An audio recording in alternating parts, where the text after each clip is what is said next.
మనకు తెలుసు sun pictures అంటే ఎవరిదో మారన్ ఫ్యామిలీస్ వాళ్ళది. సో కరుణానిధి ఫ్యామిలీకి సంబంధించినటువంటి ఏదైతే సన్ పిక్చర్స్ ఉందో వాళ్ళు ఇది హై బడ్జెట్ తోటి వాళ్ళ సినిమాలు మనం చూసాం గతంలో మణిరత్నం తోటి శంకర్తో చేసిన సినిమాలు కూడా మాకు తెలుసు.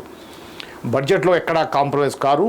అలా సేమ్ ద థింగ్ ఇక్కడ సక్సెస్ఫుల్ కాంబినేషన్ కూడా సెట్ కావటం అనేది ఎంతైనా ఇది ఒక గొప్ప సినిమాగా మాత్రం రాబోతుంది. అట్లీ ఒక సైడ్ ఒక ఈ యొక్క గ్రాఫిక్స్ తోటి హై టెక్నాలజీతో వాడి చేస్తున్న సినిమాలాగా అయితే ఇది కనిపిస్తుంది. ఆల్రెడీ మనం చూసాం ఆ మేకింగ్ సంబంధించినవి కానీ, అదేవిధంగా హాలీవుడ్ టెక్నీషియన్స్ ఏ విధంగా దీనికి వర్క్ చేస్తున్నారు అనేది మనకి ఆల్రెడీ వీడియోస్ కూడా రిలీజ్ చేశారు.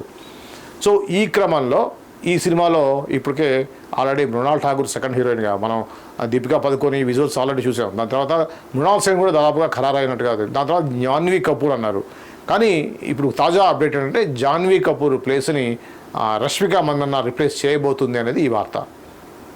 కాకపోతే రష్మిక మందన్నకి ఉన్నటువంటి మార్కెట్ కానివ్వండి, ఆమెకు ఉన్నటువంటి డిమాండ్ కానీ మనకు తెలిసిందే.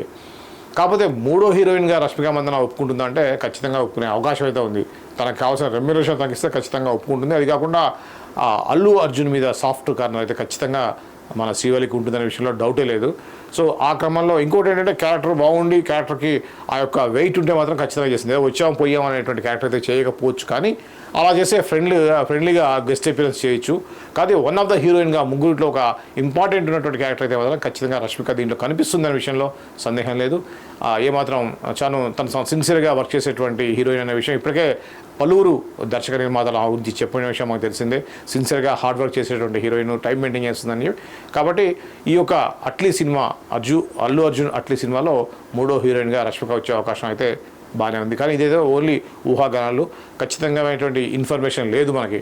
నిర్మాతలు, ప్రొడ్యూసర్స్ ఎవరు కూడా, నిర్మాతలు కానివ్వండి, దర్శకులు కానీ ఎవరు కూడా అఫీషియల్గా అయితే అనౌన్స్ చేయలేదు. ఇది ఒక ఊహాగానాలు మాత్రమే.